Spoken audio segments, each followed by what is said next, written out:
Good morning. We'll get the meeting started here today. City of Belleville acknowledges we're meeting today on traditional territory of many nations. We recognize and honor the historic relationship of Indigenous peoples to this land and acknowledge our shared obligation to respect, honor, and sustain these lands and the natural resources contained within them. We recognize First Nation, Métis, and Inuit who call Belleville their home and support the need for cultivating a strong relationship with them. We look forward to fostering a path towards reconciliation and show respect for the Indigenous peoples who first lived and currently live on this land where we now all reside together.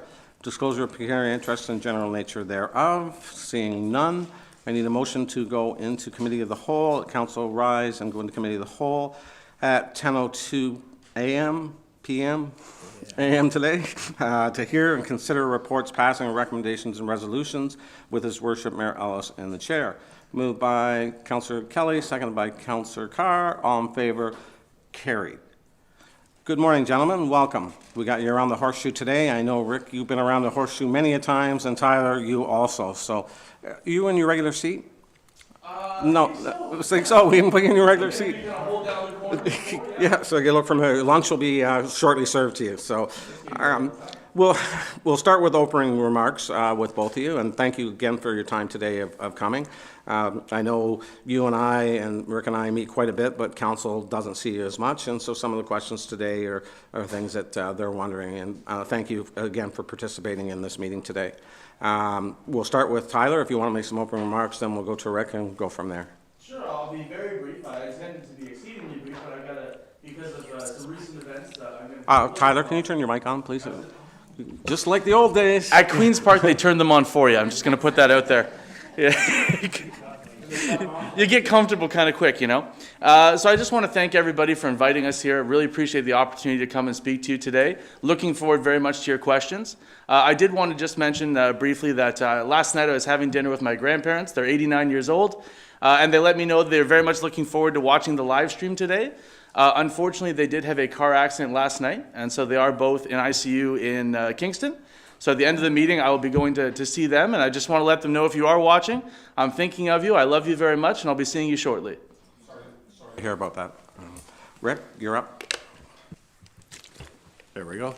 Again, similar to Tyler, I'll keep this fairly brief. I want to thank you for inviting me here today. One of the things that I've been working on the entire time I've been in the provincial ranks matches what I did for 22 years in the municipal, and that is trying to build and foster the partnership relationship between the municipalities and the province. It's important. It has never been more important that we continue to build that relationship. So I think this dialogue today will help in that direction, and I continue to look forward to a long relationship with all of you. Great, thank you. We'll start right into the questions. I think we're going to put the questions up the screen.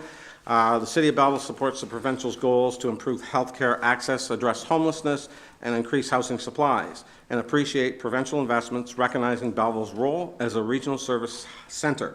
However, municipalities are feeling increased pressure to deliver provincially driven priorities through competitive funding programs that are often required significant municipal capital, ongoing operating support, or policy trade-offs. These pressures coincide with reduced development charge capacity, growing infrastructure demands, and rising demands and cost-sharing responsibilities in areas such as public health, homelessness, and supportive housing. While the provincial funding is essential, applications can create pressures and are not always tailored to the needs of our community.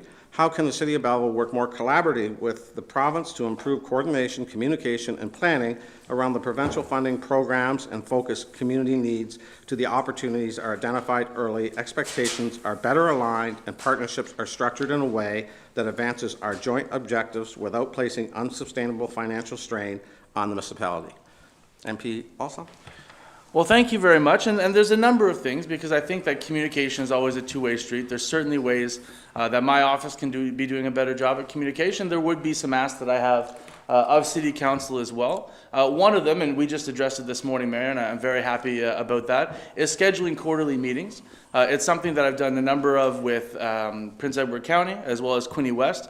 I found them to be very productive. It gives not only an opportunity for the municipality to express what their priorities are to us, I find usually we start with sort of 3 or 4 large items, and then there's all those little things that, maybe don't make a top 5 list, but those come out at those meetings as well. Often we can get very quick action on that. So we've yet to have one, but I understand that we're in the process of scheduling, and that's been something that my office has been looking for. So very grateful for that, and I think that will go a long way, even in just setting up things like how our future communications are going to look, what type of reach out do you want when bills are coming forward that have municipal implications, particularly around budgeting. At those meetings, we'll be able to set how we make sure that we keep people informed. So I'm looking forward to that. The other thing, and I've addressed it publicly and privately, and again publicly today, is please reach out. I don't want it to sound like a challenge.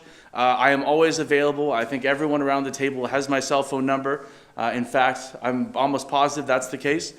Please reach out. For one, you are my constituents, so I always want to hear from constituents.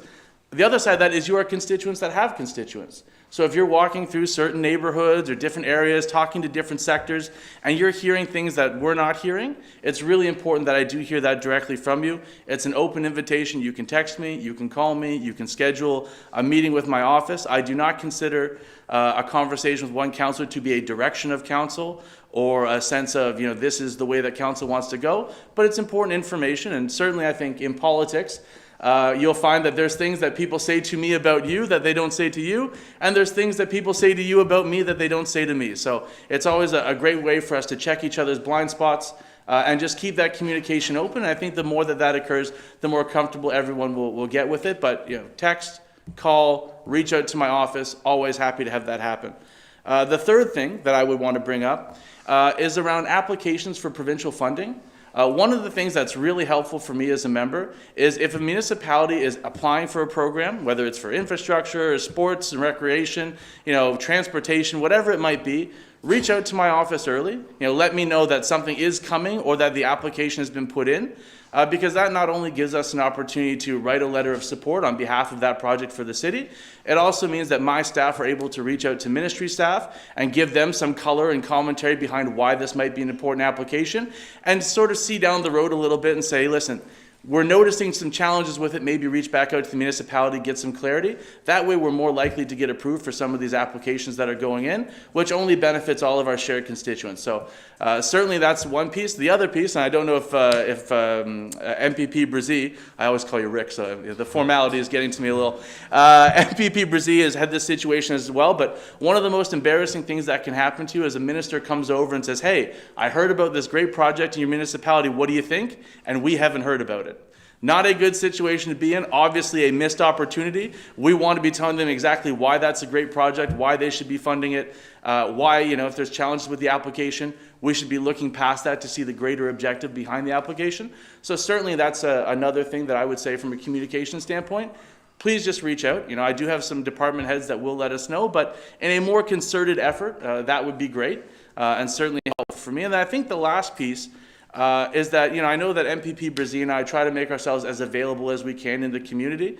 We do an MPP tracker that lets us know, how many times over the course of the summer we're out and about in the community. I believe last summer I was at 307 different community events, speaking engagements, meetings with constituents, things of that nature. If you see me out and there's something you want to talk about, please pull me aside. Again, that is not a direction of council. That is not, it's important information for us to have. A number of councillors have done that. I see Barb looking at me, pulled me aside at AMO, wanted to talk about one of the issues we're talking about today. I think that's great. Certain councillors, I see Garnet probably, Councillor Thompson, 50 plus times a year. There's days when I say to Councillor Thompson, we might as well have carpooled. We do 3 events in the same day. Sometimes we see each other multiple times in the same week. And he is never afraid of letting me know how he feels about any issue. We even had a situation where he wanted a better answer, and we got you on the phone with the Premier in a couple of hours. And so, making sure that you're comfortable doing that, I'm certainly open to it, and I would appreciate, because as much communication as I can get in from you, it just helps me advocate better for the residents of Belleville. Thank you. Rick? Again, thank you very much for the question, MPP Alsop. Tyler. I'd like to echo most of what he was saying. Again, I think most of you have my cell phone number. I know the mayor has my cell phone number. We communicate fairly regularly.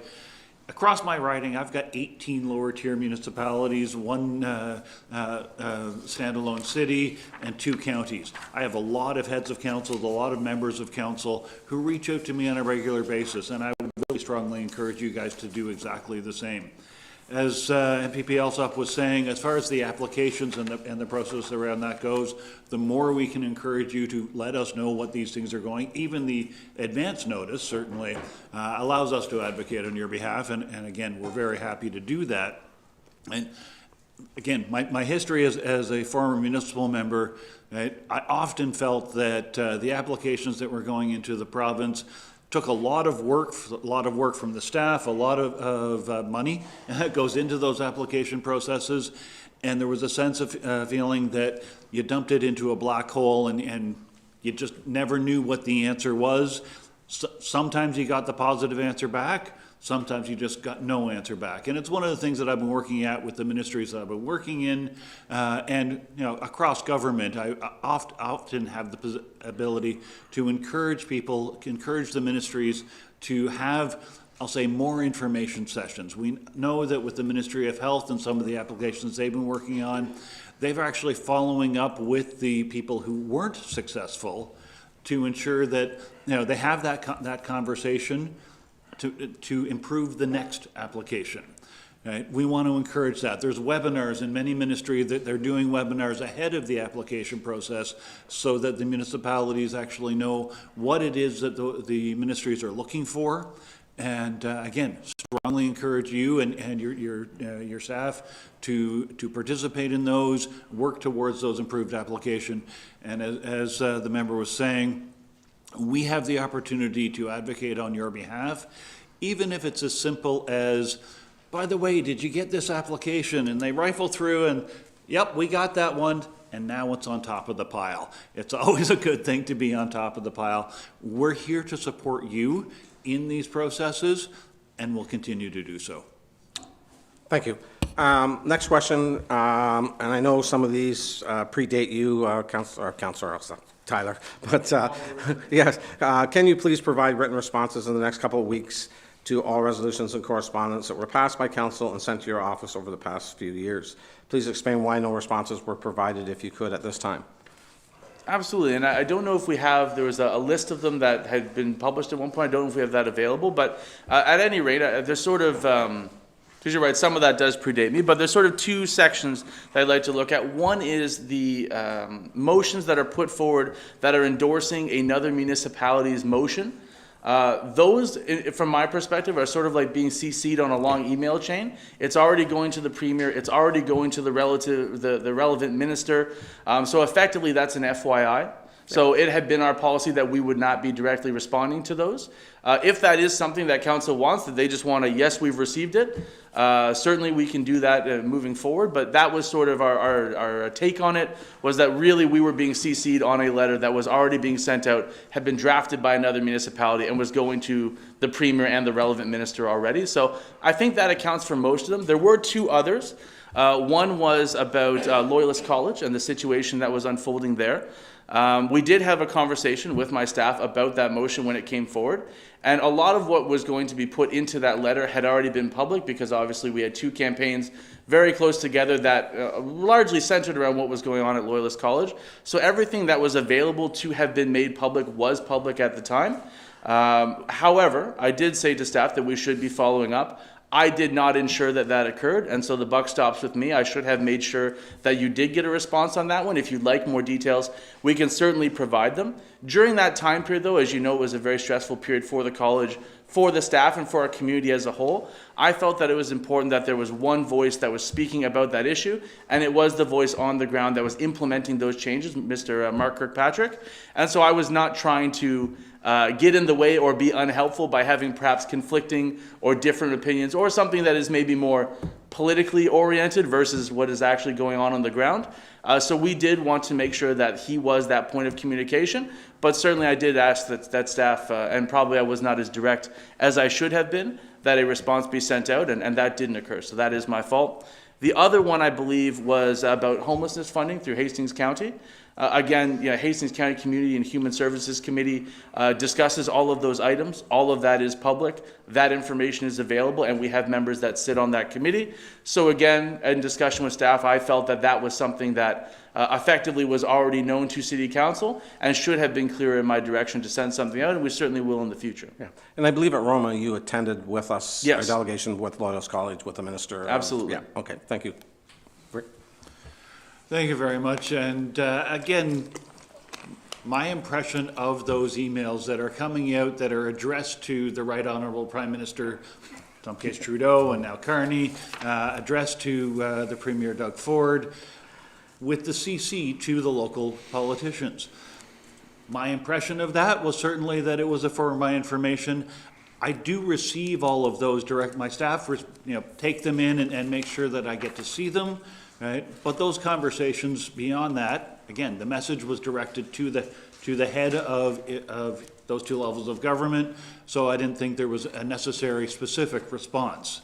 I do recognize, as MPP also was saying, that there were a couple that were sent directly to us. Again, I do know that the responses, the automated response that you get, maybe that's insufficient. We have an automated response to ensure that your staff, whoever's sending it, knows that we've received it, right? And I can confirm to you that when it's been received, right, my staff certainly let me know about it and let me read through those things, right? Honestly, we will continue to work with you, and if we need a more specific response, we will certainly provide that. Okay, thank you. Next question. I think with these questions, they're getting long and everybody's read them, so we'll put them up on the screen and then just have you answer them rather than go through the time of, we're tight for time to begin with, if that's okay with everybody. So the next one is the primary intent of recent housing legislation, and I'll give that to Rick. Do you want to start with that? Thank you very much, Your Worship. It has been the conversation of the last 5 years, right, to say that we need more housing. As we've come through, first of all, obviously COVID, and we saw housing prices just accelerate. I mean, unreasonable acceleration in most cases. The cost of building materials, the cost of everything skyrocketed, and with it, the accommodation cost, what you're paying for rent, what you're paying for the house has gone up tremendously. So we're working to improve supply. That is the number one goal. And when you're thinking about all of the factors, it's not just addressing homelessness in a local environment or addictions or mental health. All of these things have kind of come together, and it's a bit of a perfect storm, certainly. So we are addressing, again, all of them in different ways. The best thing we can do is make sure that the economy is strong so that people can have good jobs, they can afford housing. We've been working towards lowering the cost of housing, and we've seen some success in that. I believe right now the rental costs are down about 8% over the last 2 years. Again, it's not a lot, but it's working in the right direction. Right? We will continue to do that. Right, we will continue to support. You've seen a recent big announcement from a joint project between the province and the feds to provide the compensation with regard to the DC charges. This is another step towards improving those cases. So overall, we want to see more housing. Right? There's no question about that. As far as the land inventory, quite part of this particular question, right, we know that there are developers that are out there looking at their lands, looking at the approved. There's MZOs that have already taken place where it has to be all three levels of government involved in that. The developers are looking for the infrastructure to join up, and they need the partnership with the municipalities to be able to do that. In turn, the municipalities need the partnerships with the province to be able to do that, to be able to afford that. And again, we've been supplying monies to our municipalities to help with that infrastructure. There's $4 billion in the last 3 years that has gone out to the municipalities to support the infrastructure builds, and we're continuing with that. Better? Well, that was a very good and comprehensive answer, so I don't have a lot of additional information to add. What I will say is that I was on the planning committee with the city of Belleville, chaired by Councillor Carr. We were approving units. There's no question that we were moving forward, getting units approved, that we do have thousands of units that have already been approved and are ready to go. I think that there's a double-edged sword there. Obviously, it takes work to get those units approved, but once they are approved and once those plans are done, it actually sets us up for a better situation when developers are ready to build. You know, developing is a for-profit business. Obviously, if they cannot produce a unit at a price point that someone wants to pay in a way that is profitable for them, they aren't going to do that. And so I think you've seen significant investment from both ourselves and the federal government. I mean, $8.8 billion agreement just last week to help reduce development charges by 50%. Provided that those two levels of government don't lobby any new taxes to fund that, that is a net decrease in the cost of housing that isn't borne on the taxpayers. So that's a fantastic thing to have come forward. You saw the other day $130,000 in HST being the maximum amount waived on new home sales up to about $1.5 million. It tapers off a little bit after that. So that is another thing that we're doing in partnership with the federal government to make sure that we make housing more affordable. Also make sure that it is profitable for developers to be able to sell it at a price point that the market can bear, which should result in more of those units that have been approved actually getting built, which is fantastic. The other thing I wanted to highlight is that in 2024, we passed the Cutting Red Tape to Build More Homes Act 2024. That did give municipalities new powers to sort of enact use it or lose it legislation. It also enhanced lapsing provisions in the Planning Act for subdivision plans where builders and developers were holding on to them and not actioning them. So we have increased some accountability for the development agency, development industry as well. But I do want to laud Belleville City Council for getting units approved. I mean, I know that sometimes the rhetoric is that, you know, municipalities are standing in the way of development. I was on that committee. I worked with the chair of the committee and other members, Councillor Brown and many others. We were getting units approved in a very timely manner, but developers have to be able to build in a way that's affordable to the market and profitable for them, and we're working on solutions to help support that. Thank you. Next question is about housing bills that have been passed without meaningful opportunity for municipal consultation. Tyler? Sure, well, the mic's still on. Yeah, so we are in our third mandate. We have a majority government. We have been passing legislation quickly. That will continue to be the case. So I think the strategy here is more on how we get that communication dialed in between us. You know, I think the setting up of the quarterly meetings, and we'll have our first one soon, which I'm looking forward to. That will be the basis for how are we going to communicate on bills that, you know, likely will pass in 2.5, 3 weeks. We want to get legislation out. We want to make sure that we're, you know, getting meaningful supports out there, whether it's on housing, on infrastructure, on health, on a variety of issues, and that will continue to be the case. So, you know, getting that communication dialed in, getting comfortable that, you know, when you see a piece of legislation come forward that you think is going to have an impact on the municipality, reach out to me immediately. We can set up something with my office, where whether I come to council, whether certain members of council or just the mayor, you know, however you guys want to work it out, that we can have those conversations before those bills are passed. Now, given that we are in our third mandate and we have a prohibitive majority, they are likely to pass. So we will be taking a look at sort of what the implications are, how we might be able to offset it, and what ways we might be able to influence that bill in that short period of time. But I would expect that that will continue to be the pace of legislation moving forward. I'd also like to, again, echoing everything that VP Alsop has said, but I'd like to point out that the legislation itself is what happens in the House. Right? But prior to getting there, there is consultation. We know, well, actually, our Associate Minister of Municipal Affairs and Housing is the former president of AMO.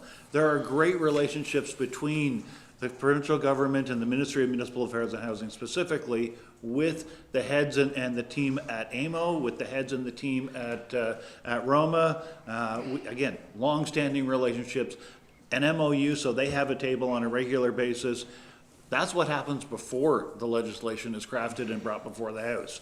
Immediately after, there's also a regulatory period, and those consultations continue as to how this will be deployed. Right? The legislation sets out the direction, the regulations set the details of how it will be deployed, and those consultations do happen on a provincial-wide basis. Again, echoing what MPP also said, if you're not feeling that your voice is being heard from within those groups, I mean, there's 444 municipalities across the province. We can't have individual meetings with each and every single one, but we do recognize the value of your input to these. So please, when you see these things coming forward, feel free to reach out to our office, set up meetings, whether jointly or individually, and we can certainly talk about them, and we can take those concerns back to the ministers, the relevant ministers, whichever that legislation is, and we can have those conversations. We were going to go questions at the end. In reference, next one, in reference to Bill 60, Bill 17, Bill 23, Bill 108, and Bill 109, the reduction in building fees. We'll start with you, Tyler. Sure, absolutely. So this was interesting, and I spent a lot of time looking at this. I don't know if we have the accounting for it available. Is it on the back? Mike, have you got the mic on? Oh, the mic. Yeah. Thank you very much. Okay. So I don't know if we have the counting for this available. I remember that there was a document that was produced that had line item by line item. You know, it was like $24,000 for carried interest in one section. I think it was $2.6 million for affordable and supportive housing. Do we have that available? I don't know if we can. No, I don't think we do. Okay, well, perhaps the treasurer can help me out as we move through this. But so you've identified $9.5 million that, based on these bills, is a deficit in infrastructure funding for the city of Belleville. And then the offsetting for that was $2 million through the Building Faster Fund. If you look at that $9.5 million, the vast majority of it was for long-term care and multi-residential buildings, some of which also had an affordable housing component as well. I think it was about 7.6 million, 7.5 million, something like that. Are we close? Thank you. Well, I'll continue with my narrative as you pull it up, and we can correct me as we go. Just jump in there when you can, Treasurer. Yeah. So I think it's important to tell people what was funded by that reduction. And so we helped make it easier for long-term care homes to be built. We reduced the cost of building long-term care homes, which ultimately allows more long-term care homes to be built. The previous Liberal government, between, I believe, 2011 and 2018, their last 7 years, built 611 net new units of long-term care in the province of Ontario. We currently have more units under contract in Bay of Quinte right now. I believe we've got 28,000 new and redeveloped units that are already built, on our way to our goal of 58,000 by 2028. It's a lofty goal, but it needed to be, as we have a significantly aging population. So I think it's important to provide some context as to what was being supported by that deficit. The other thing I wanted to take a look at is the offset was $2 million through the Building Faster Fund. But we know that that is not the only way that the municipality of Belleville gets support from the provincial government as it relates to infrastructure. So I have here the last 10 years of Ontario Community Infrastructure Funds, which are grants that the City of Belleville receives every year. And I just want to provide this for context to the public, because if we only have one offset, which is $2 million, it shows $7.5 million deficit. But let's take a look at some historical context. So between 2015 and 2019, the City of Belleville received $8.317 million through the Ontario Community Infrastructure Fund, which funds a lot of the same things that development charges do, community infrastructure. Between 2022 and 2026, which I believe overlaps with the 2023 to 2025 period that's cited in the question, $33,267,000 during that 4-year period. So it's a 400% increase, 4-year period over 4-year period, that directly overlaps with the period that's mentioned in the report, not referenced in that document. So again, didn't provide a lot of context on what's being supported by the cuts in development charges. Also didn't factor in a 400% increase in the Ontario Community Infrastructure Fund. Just for interest's sake, peak of that fund, 2023, the first year that's referenced, $7.6 million. In 2015, it was $744,000. So that's almost 11 times increase between 2015 and 2023. You look at 2024, 6.4 million, almost 6.5 million, and 2025, $6 million. So I think when you take a more holistic view of the ways that the province of Ontario has supported infrastructure growth in communities, we get a more accurate picture of what's going on, whereas this is sort of a, here's the impact of the bills, here's one offset. I mean, that certainly doesn't tell the whole picture, and I have that available if anyone would like to take a look at that. But you can see we start up here, 744,000. By the time we hit the period that's being referenced, 7 million, 7.6 million, 6.4 million, massive hugely significant and also predictable funding for infrastructure for the city of Belleville. That doesn't include, I mean, we had an announcement, $1.24 million for the fairgrounds property. That's not included in the calculation. We have $600,000 that was for Myers Pier rehabilitation. Didn't make it into the calculation. The environmental assessments for the Bear were something like $1.7 million. Adam can correct me on that if I'm not at that close.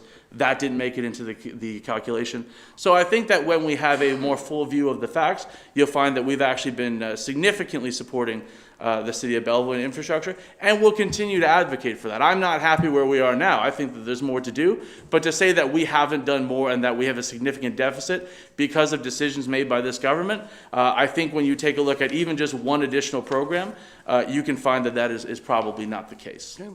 Rick, did you want to add to that?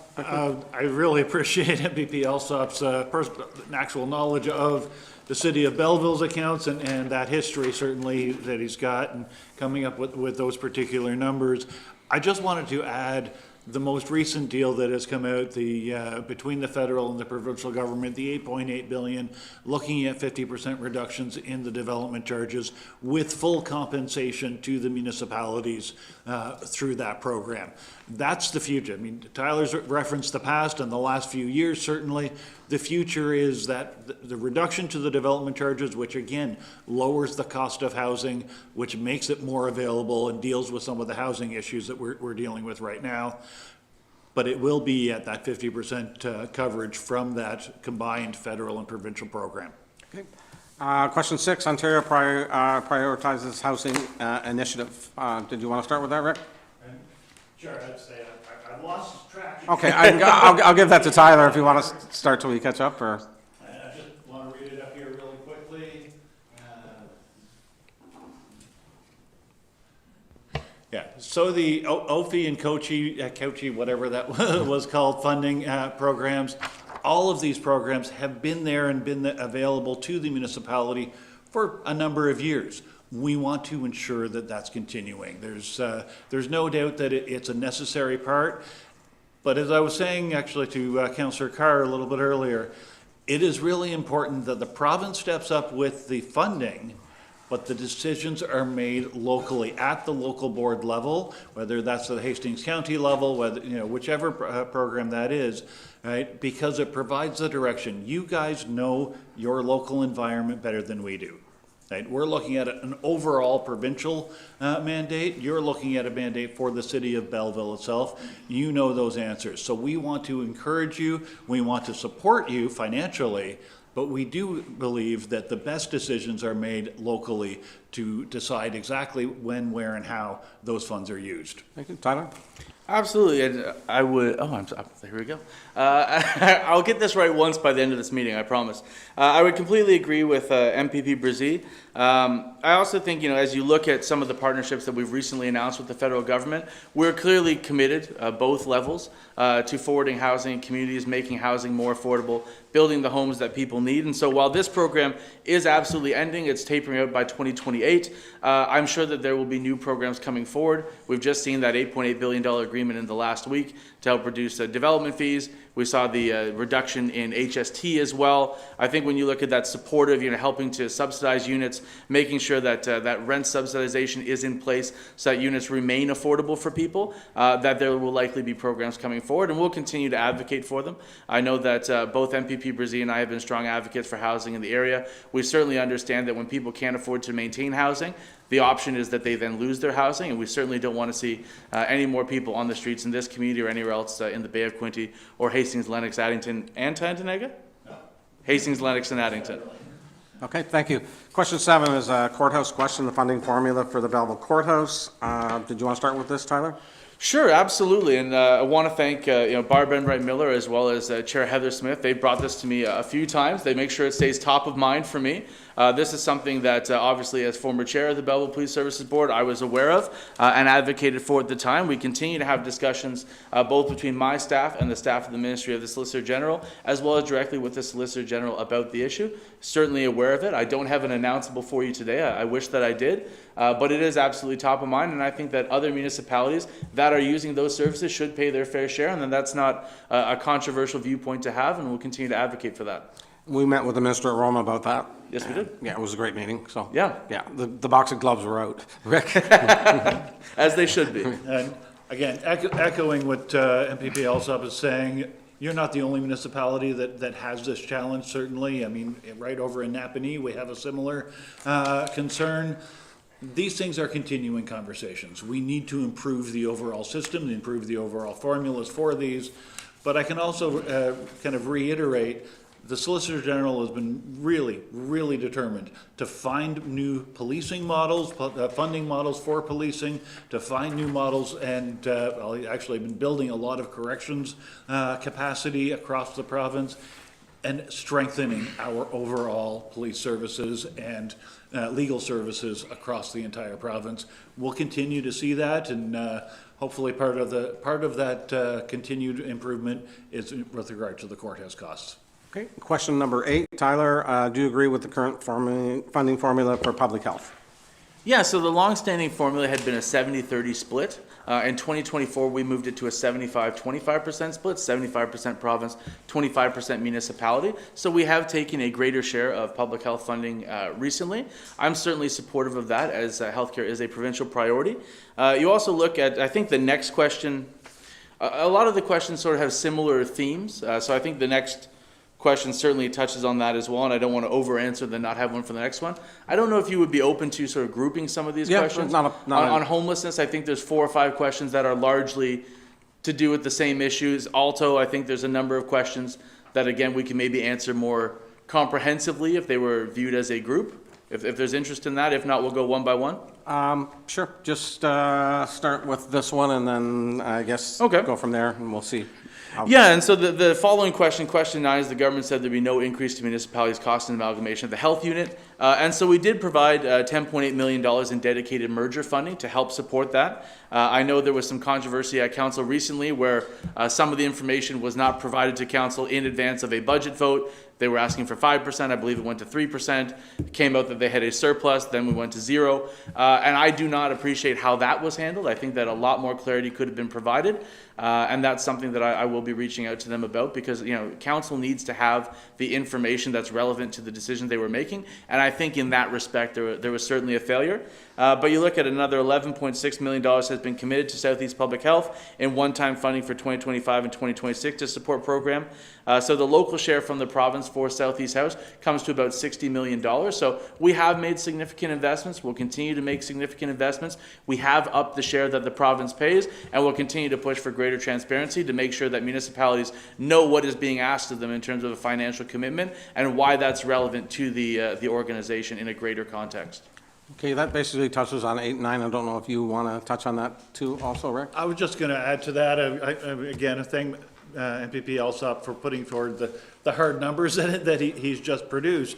But overall, again, the merger of the 3 health units, it took some time, it took some effort, and it cost some money. And the province did put in the monies to be able to do that.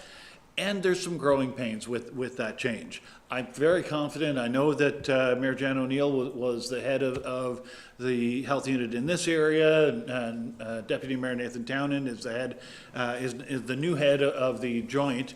I'm confident that we can work with all of these leaders in public health and make sure that it is rolling out the way we need to. We need those services in our entire region. There's no question about that, right? And the province will be there, as I say, with the increased ratios to help fund that. Okay, thank you. If we move to question 10 then, Healthcare Connect has been described as a broken system question. There's a couple here on Healthcare Connect. And also 10, 11, and 12 all refer to sort of Healthcare Connect, primary care attraction, doctor recruitment. Okay, can you answer all 3? And yes, Mike. Yes, I'd be happy to answer those as a group, or if Mr. Brzee would like to go first. Okay, go ahead, Rick. First of all, I mean, the rhetorical statement at the beginning of this, that it's a broken system, I completely disagree with that. It is a system that is working. There are challenges to it, right? The biggest challenge is that we've seen such a huge increase in population, that it put huge pressures on our healthcare system at a time when, again, post-COVID, there's a lot of retirements in the queue, right? We saw that decline, but we currently have more healthcare professionals, more doctors, more nurses, more nurse practitioners than we have ever had in this province. We also have more patients, and with the increasing age of these patients, we're seeing a higher need, a higher demand, right? We're continuing to grow that. The province last year made a commitment that by 2029, everyone would be connected. We saw in the last year, I believe the number is 330,000 new connections, including some locals that Tyler and I were able to announce just 6-8 months ago, something like that. Right? It is working, and we continue to improve the situation. Ontario right now actually has the highest rate of rostered patients in the entire country. Yes. Right? But it's still not good enough. We will continue to improve that. And I think the direction between Minister Jones and Dr. Jane Philpott, I think that direction is actually working very well, and we'll move forward with it. Yes, thank you very much, and appreciate the opportunity. And I think MPP Brzee covered a number of the things that I wanted to address. But certainly, Health 811 continues to be promoted by the province as a means to get 24/7 healthcare data, to get registered with Healthcare Connect, and it is an important tool. We do continue to promote it, and I think I appreciate that the question references what are you doing. That is one of the ways that we're trying to push it. Certainly, my office is directing people to Healthcare Connect as well. When they come in, they're looking for support finding primary care. So certainly, if you're not registered, please do go registered. There's reference in here in terms of how many people in this area are without a primary care physician or a primary care team. One of the challenges with getting a very good picture of that is a lot of the information is done on a riding or a public health area basis. And so a number for the city of Belleville, and I did make endeavor to find a specific city of Belleville number, but obviously some of the residents are north of the 401, those are in Hastings, Lennox, and Annington. It makes it difficult. But what was stated in the question was about 15,000 people in Belleville. One of the numbers that I had been working with throughout the campaigns, and it's certainly, it's correctly identified that this is a top issue for constituents. This is the number one thing that I hear at doors. Even during the last election, which was largely focused on tariffs and the economy and some of the threats that we were facing, it was still the number one issue. About 1 in 4 people in the area not having health care, in terms of a primary care team, primary care physician, is the number that I have been working off of, about 75%. So when I look at the number that's printed here, 15,000, 56,000 people, that is going to be in the ballpark. Thankfully, we've had some great announcements through the action plan that the minister and Jane Philpott, Dr. Jane Philpott, have rolled out. We had an announcement last June, $4.45 million to connect up to 10,600 more people to healthcare. Without getting into details, there is a similar announcement that is impending, which will connect thousands more people to healthcare in this area. So we are seeing some significant improvements. We are seeing the province stepping up, not just with a plan and not just with a larger number for the province, but also locally stepping up with those investments. Part of this question, and I want to make sure that we don't miss it because I know that it's a question that we talked about quite a bit when I was a member of council, is doctor recruitment and the city paying for doctor recruitment. During the 2022 campaign, some of you remember that one of the things that I ran on as a councillor was being more innovative in the way that we recruit doctors, making some changes to those agreements, because at the time, and I believe it, and Mayor, you'll know for sure, that the institution of physician recruitment was in about 2006. I believe it was your first term. So this is a 20-year multi-governmental issue. It was something that governments previously had not done. So in terms of downloading, it wasn't something that governments before that point had done because there wasn't a need. A need was identified, had gone unmet for 20 years, which necessitated communities investing in recruiting physicians to their community for the good of their constituents. I think when we look at the primary care action plan that we've rolled out and continue to roll out, the fact that funding is being realized in our community and that more announcements are coming forward, council has been in a position for a number of years in terms of saying this is something we cannot afford. It is also something that should not be on our plate. I think we have a provincial government now that is agreeing with you. You cannot afford it. It is not your responsibility. We are making significant inroads in terms of connecting more people to primary care in the community, and not just from a larger promised, something will happen. We're moving forward on it. We've already put forward $4.45 million. You will see another investment Adam, I hope, doesn't kill me when I get back to the office, because announcements are announcements for a reason. But there is more incoming on that front, and we will continue to advocate for better and more primary care in the area, because as MPP Brzee referenced, the rate for Ontario hovers about 90%. It is the best in Canada. In rural municipalities and smaller municipalities, we know that falls off precipitously. We know that this community has a lot of work to do in terms of catching up. Want to thank all the healthcare organizations, those IPCT, interprofessional primary care teams that came forward for the first application and as well for the second application. And I will continue to write letters of support and talk to the ministers about securing healthcare funding for this community. Okay. I think that pretty well covers the 11 and 12. 13, the City of Belleville, like all municipalities, continue to have residents struggling with homelessness. Rick? Well, and Do you wanna go? 13, 14, 15, again, Yep, they're close, even 16. if council would be willing. Maybe we address those all. Yep, go through, and we'll see. And thank you. And as we've already talked about, right, there is a direct connection, right? Everything that we've seen going through over the past 6-7 years, COVID caused a huge increase in the cost of housing, right? But it's been building. It's been building for a long time. Along with that, COVID again, and during that time frame, we saw a distinct uptick in mental health challenges, in addictions, all of that. At the same time that we were seeing significant immigration and very large population growth. All of this combined has, again, a bit of a perfect storm, right? And so the answers to it, there's no single silver bullet to answer any of this. We want to continue working. You guys certainly know about the Heart Hub and attempting to address addiction services in a more well-rounded viewpoint. Yes, it's about the crisis, but then it's about the counseling and the housing side of it. We also move to better training so that the people can get better jobs and move back into being productive members of society. All of this, it is a spectrum of services that the province is leading, province is funding, right? And helping at the municipal level with funding, right, to ensure that those local decisions get made to improve the local. You guys know the environment better than we do from the provincial spectrum, right? We need to work with you as partners to make sure that these continue being offered in the right way in the local environment. Fantastic, yeah, and so I'll just provide some other details, because I think all of that is bang on. Question 13, municipal councils, including this one, seem to be the only level of government that continually discuss this issue. I would take issue with that. We have an associate minister for mental health and addictions. We have a $3.8 billion roadmap to wellness program. In this community, we provide $6.1 million through Hastings County through the homelessness prevention program. Also, there's a lot of advocacy that was required on the Heart Hub models. That was originally going to be 19 Heart Hubs across the province of Ontario, I believe $378 million. We've grown to, I think, 28 Heart Hubs across Ontario, over $500 million investment, which I think demonstrates not only that we are talking about the problem, we are acting on the problem, and we are working with municipalities to determine if the problem requires more assistance than we'd initially put forward.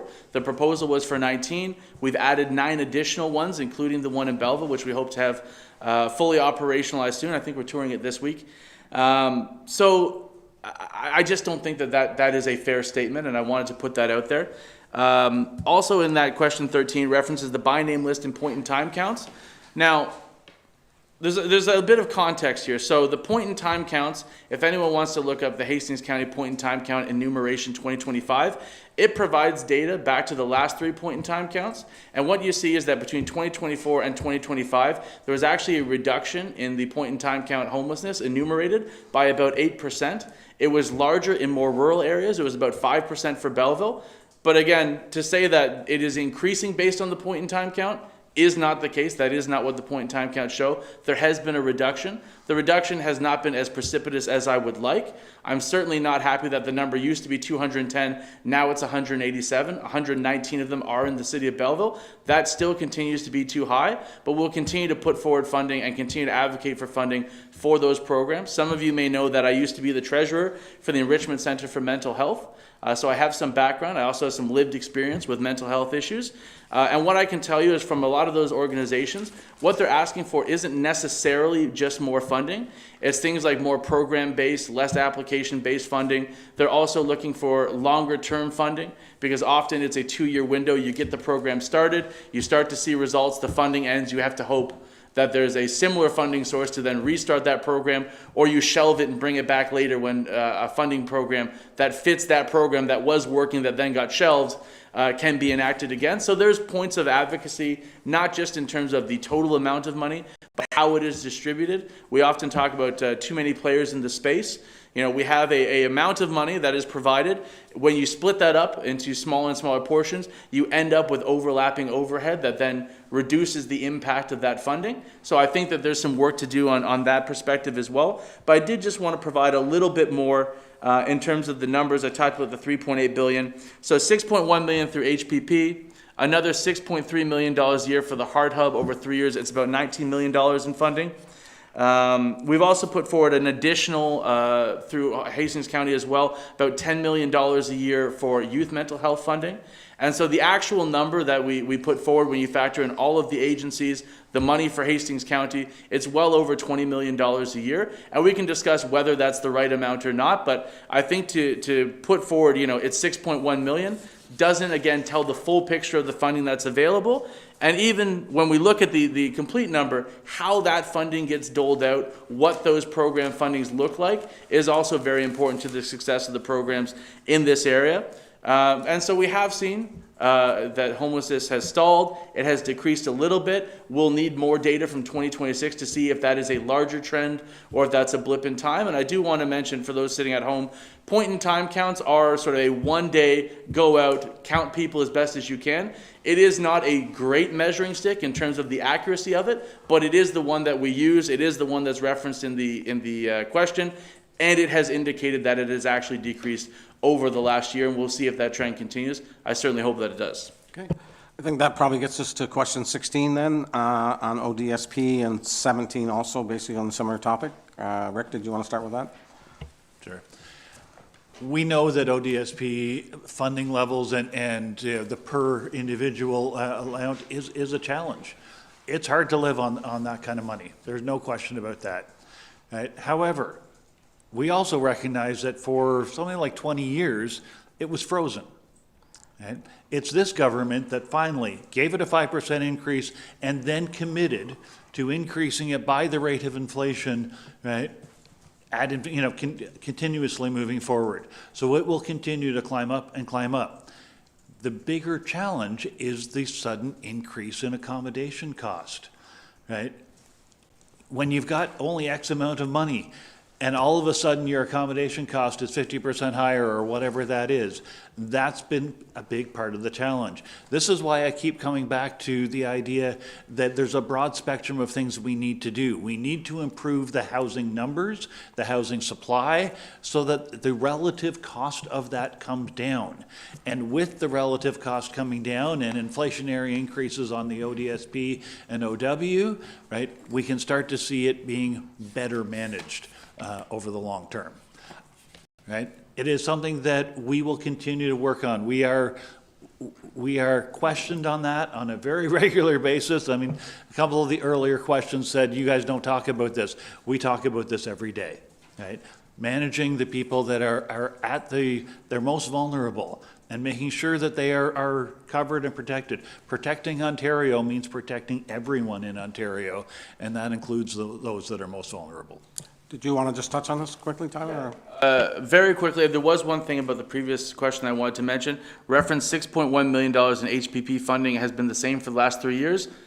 Before that last 3 years, it was increased by 80% to get to that number. So it represents a significant increase. that then has remained static for 3 years. On the ODSP, since July of 2022, it's increased 20%. This July, I believe it's scheduled to go up another 2.6%. So this is the government that has done the most in terms of increasing ODSP. I think that there's still work to do, and certainly we know how expensive it is in community. There will be other factors that impact that as well.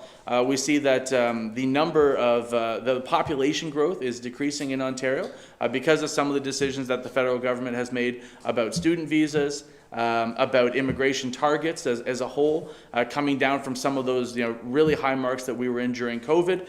There's necessarily been some adjustment there. So we will see the strain on the housing market ease from that perspective. We also need to get more units available to help drive down the cost. It used to be in this community, even just 6-7 years ago, you could get a room for about $400 or $500 a month.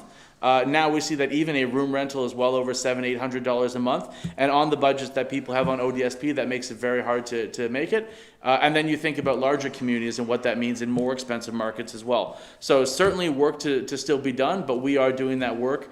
And I think in terms of governments that have increased ODSP, I'm not sure that in the same period of time there has been a government that has increased it more than us. 18 you kind of answered, but you just want to touch on that again? I think it's...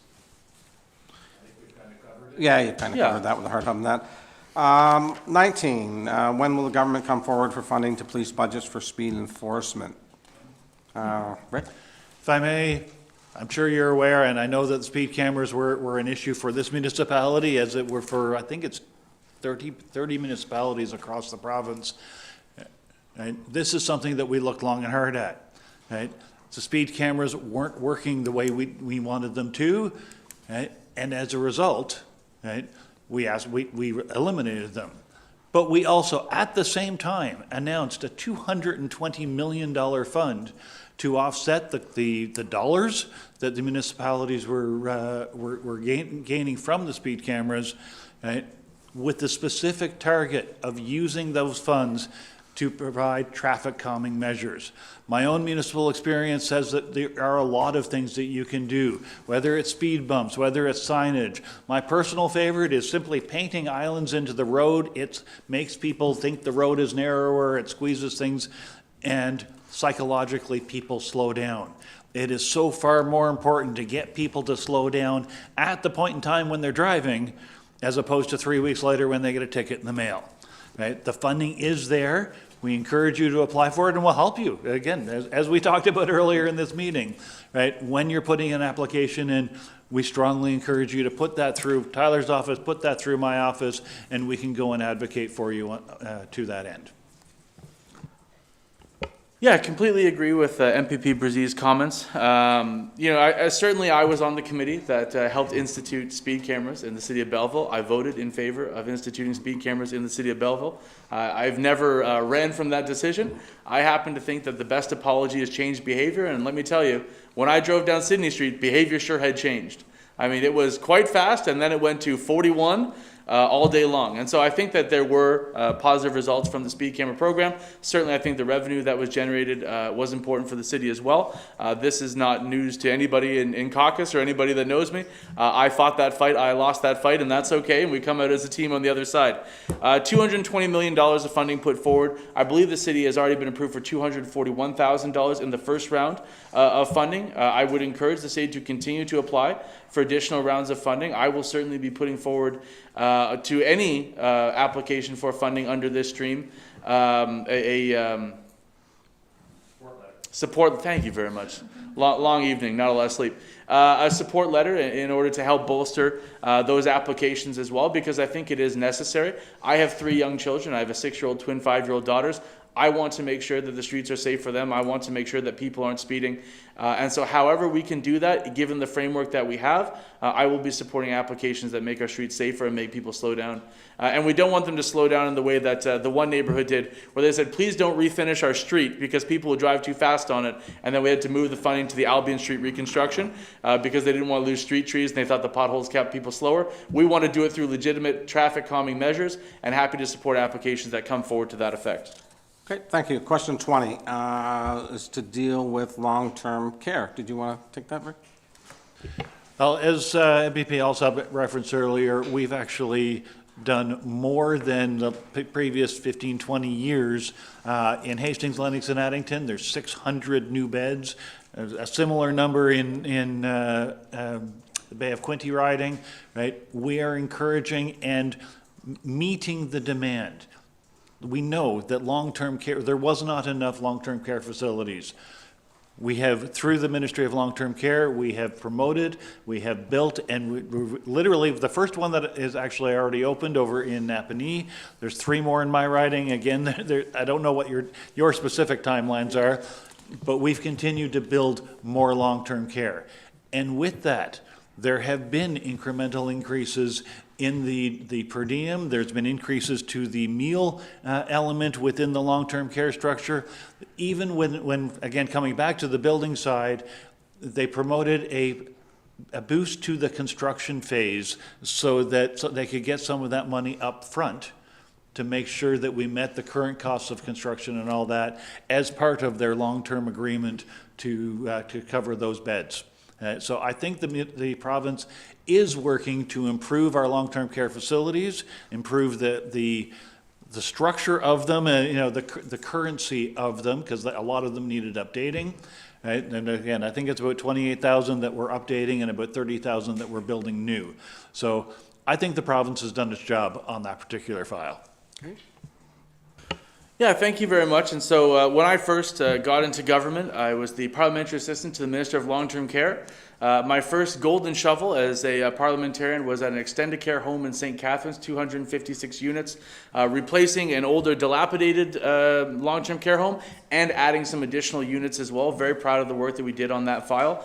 Under the previous Liberal government, I believe the hours of care a day were something like 1 hour and 51 minutes. We set a target of 4 hours. It was a lofty target. It was a very difficult to attain target. We have gotten there. In the newest budget, we put forward an additional $139.4 million for long-term care broadly. $44.1 million of it, I believe, are specific to funding to make sure that people in our long-term care homes are getting 4 hours a day of direct care as well as 36 minutes a day of allied health professional care. So some of those other support services that aren't counted under that 4 hour daily total, because it's important to make sure that we take care of the seniors that really have done all the work in terms of building our cities, building our province. And when they're at their most vulnerable, we need to make sure that we're there for them. We have been, I think we're at about 28,000 now of redeveloped and new rooms. A lot of the rooms have to be redeveloped because what we're seeing is because the backlog that was created by the underfunding and under construction of long-term care homes for quite a period of time, I mean, we'll call it 15 years. Dalton, Kathleen, yeah, we'll call it 15 years.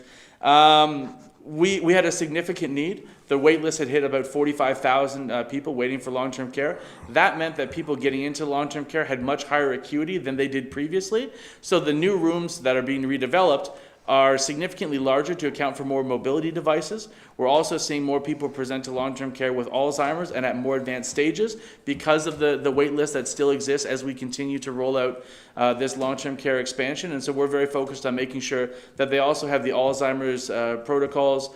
We've done some pilots in terms of community access to long-term care so that seniors that are able to live independently can go into long-term care homes and get some of the benefits of that Alzheimer's programming while they're there and then return back out into the community, which I think is a fantastic pilot. We've done a lot of work on cultural specific long-term care homes as well to make sure that when people in their older ages, if English is not their primary language, they can be treated with dignity in a language that they understand as they continue to age. And so we'll continue to make sure that not only we do greater funding for long-term care, we continue to build out long-term care so it's more accessible in our communities, but we're also going to improve the quality, make sure that we're giving people the supports they need in the areas where they're struggling, and making care more compassionate and more culturally oriented for the individuals who need it as well.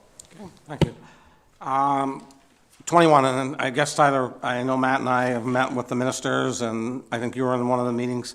It's been a long approach. I don't know how much you can tell us on this, but if you've got any update, it would be appreciated, and deals with the bear.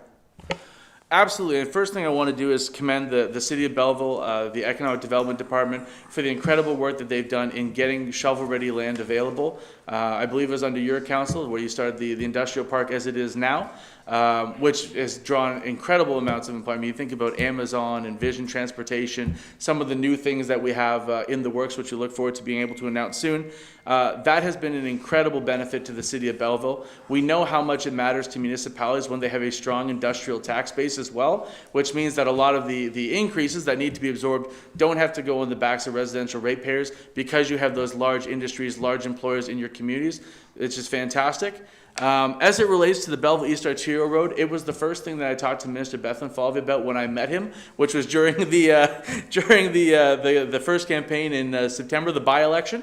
I spoke to him about it. I've continued to speak to him about it. As you know, there has been progress made on that from environmental assessments. The province stepped up and paid for those. Some of the planning, I think all of the planning that's happened so far, the province has paid for. So as we continue, I don't know if I'm supposed to say that, but I did. So as we continue through this project, we continue to fund the steps moving forward. There's no question how important it will be for that next phase of industrial land. And you know, the interesting thing about this is we tend to think about it from an economic development standpoint, and it is certainly critical from an economic development standpoint. I was at the grocery store 3 weeks ago, and the cashier said to me, "Has anyone ever given thought to having an off-ramp directly into the industrial park?" I said, "Well, yeah, why do you ask?" And she goes, "Because I'm tired of all these big trucks having to go through my neighborhood because they don't have direct access to the 401. As we continue with industrial expansion in the City of Belleville, some of those safety concerns will become more acute as well. So I think from a community safety perspective, it's very important that we get that done as well. We know it's a large project. It's also contingent on some of the things we're doing around widening of the 401, and I'll turn it over to the illustrious parliamentary assistant to the Minister of Transportation to tell us a little bit more about that. Thank you very much, and perfect lead-in. You all know that in 2022, the Eastern Ontario Transportation Master Plan included the widening of the 401 right from Cobourg, wherever that starts, over to the Quebec border. The steps involved in that are ongoing. Some of the land acquisition issues, some of the pre-work that needs to be done is being done right now. You're also seeing the environmental assessment that was taken. Right now, it's Brighton to Sydney Street, I believe. We've actually initiated the contract to do the next chunk through Belleville and then beyond over to the city of Kingston. These are all the steps that need to be taken.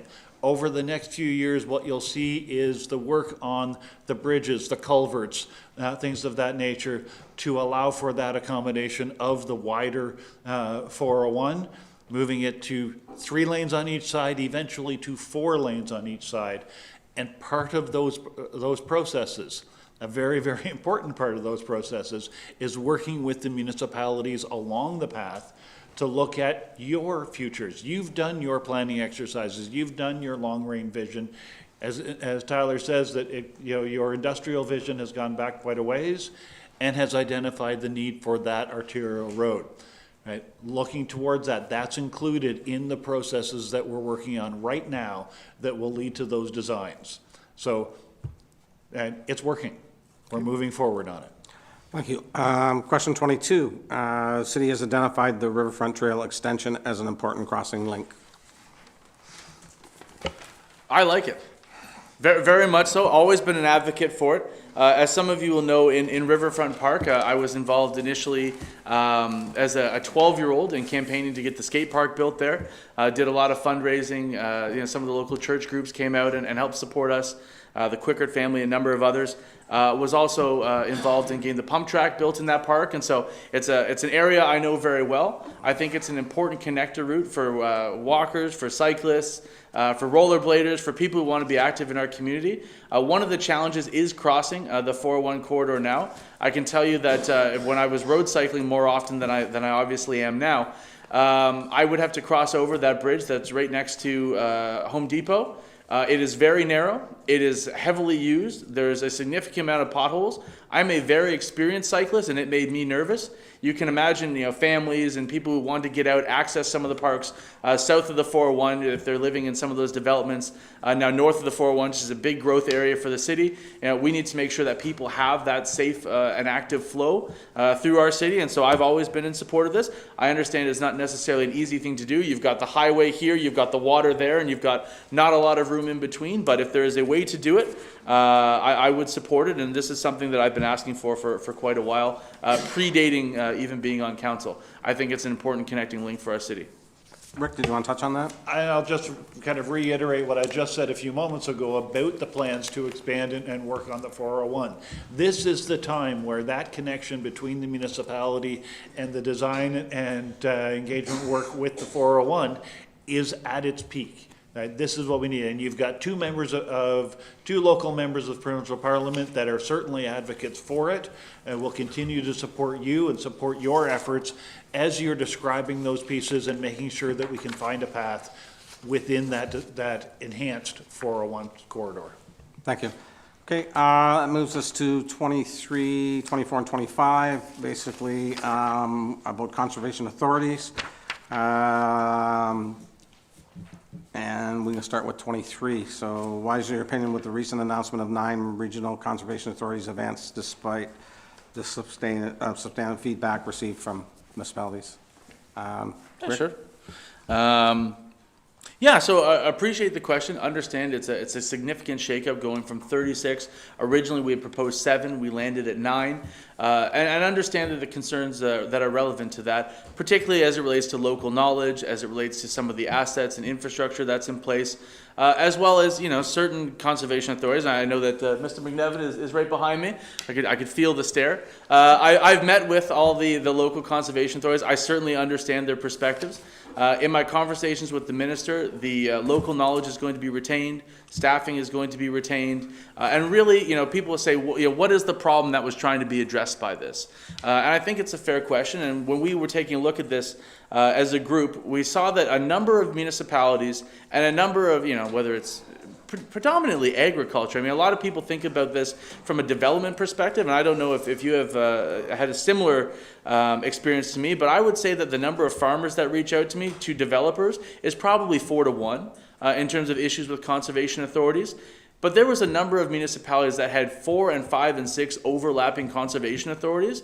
And so you can think about the amount of consultation that would be required. And so even if every one of those is doing a great job and is as, customer oriented and is producing applications and approvals as quickly as our local ones are, if you have multiple abutting conservation authorities and you have to reach out to several of them at the same time, for certain areas that was causing a significant problem. By going from 36 to 9, it significantly alleviated the number of overlapping conservation authorities for those municipalities. I've always felt that we've had good representation locally. It's certainly my priority to make sure that is maintained, that continues to be the case. I don't think it should be lost on anyone that a progressive conservative government brought in conservation authorities initially, so we should be and are the party of conservation, and we'll continue to support it. We put forward $3 million as well for the merger. I believe we just recently announced that $3 million is going to persist, so there will be more funding for conservation authorities, and it is a priority for me to make sure that the local knowledge that exists on the ground as it is now remains in place, because I do feel that the folks that are doing it are doing a great job. They know our conservation areas better than anyone else. And so I will continue to make sure that that's a priority as we move through this process.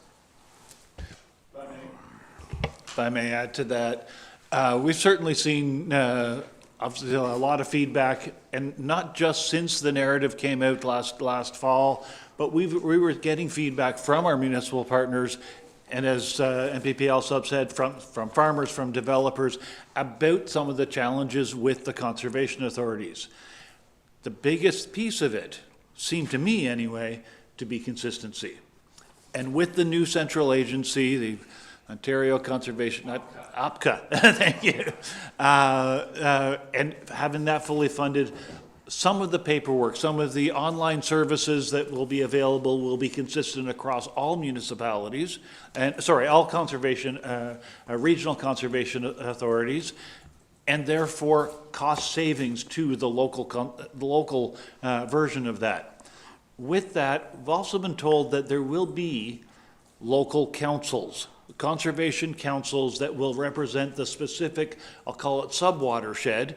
I mean, I actually am formerly the chair of the Cataraqui Conservation Authority.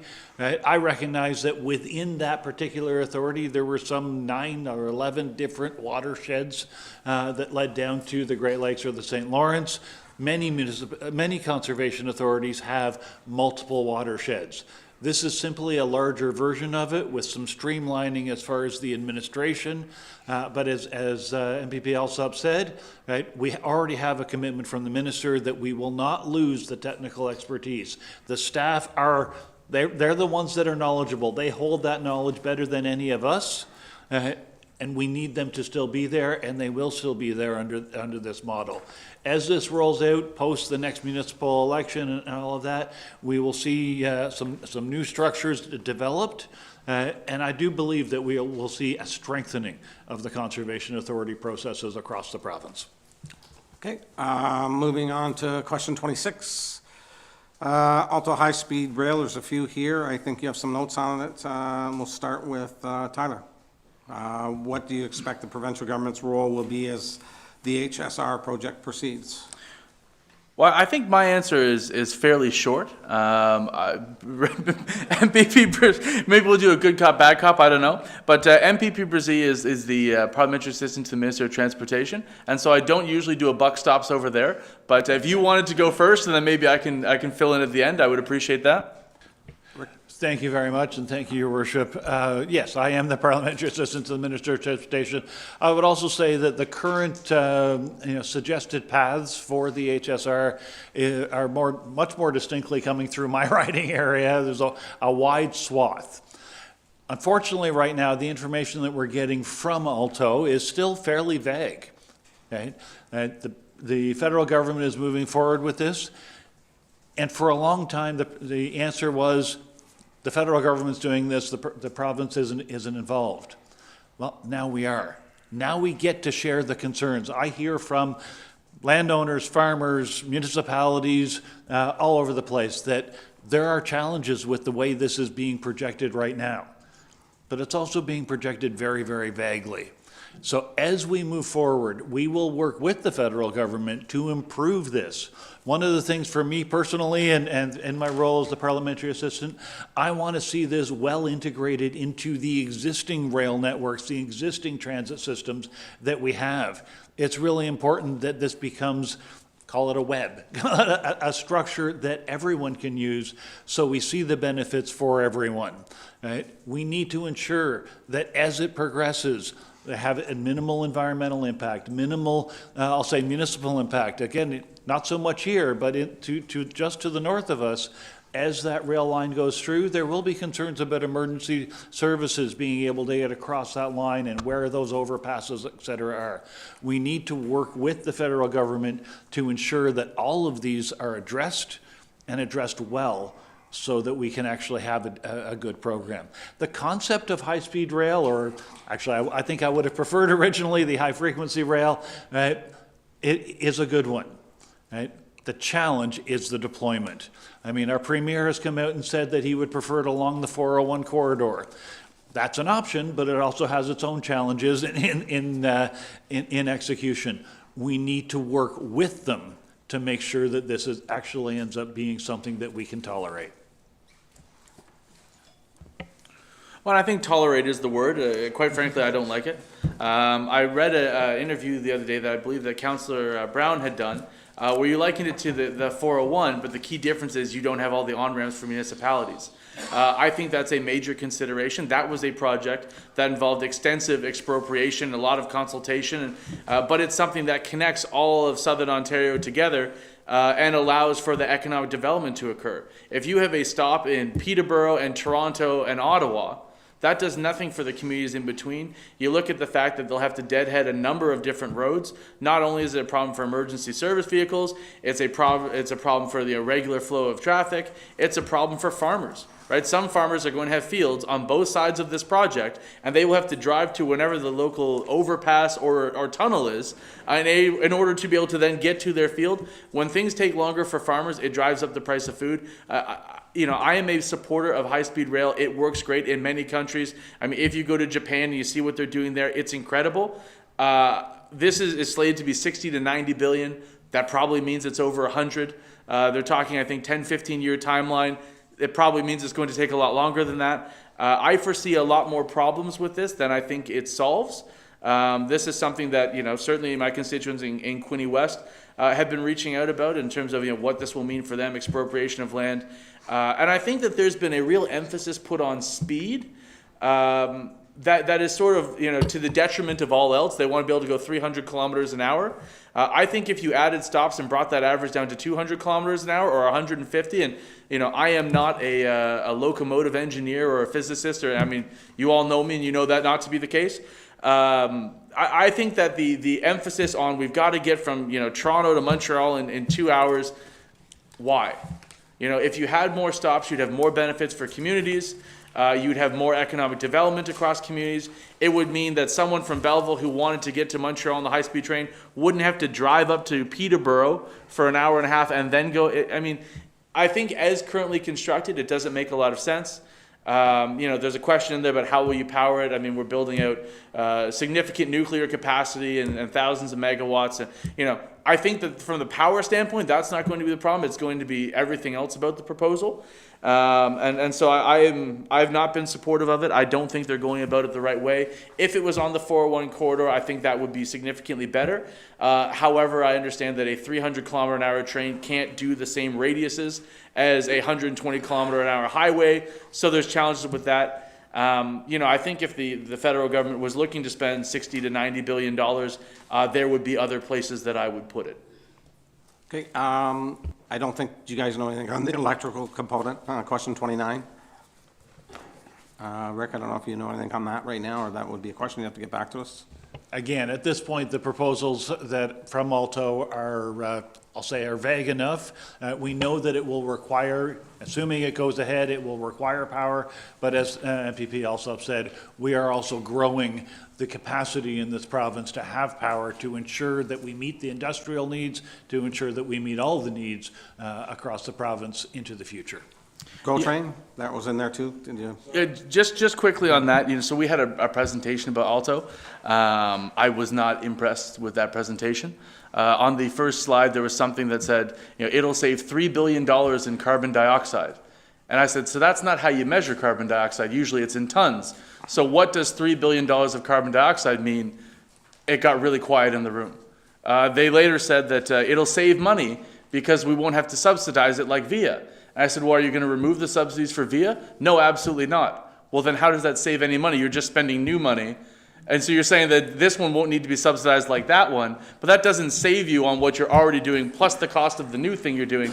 So there's a lot of unanswerable questions with this proposal. I think energy is probably going to be the least of them.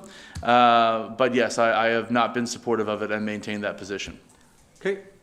You asked about GO services. Right? The province has been, over the last 8 years, this government has been expanding our GO services, better service over to the KW area, down into the Niagara. We continue to grow that service. And this is what I was referring to before. We have a network of transit services. We continue to grow. We know that the Bowmanville station is basically ready to go. I'm not sure it's the exact status of the moment.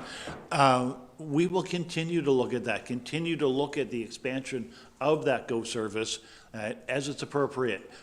I've had a lot of people asking, I had the city of Kingston asking for GO service to go that way, going the other way towards London and Windsor.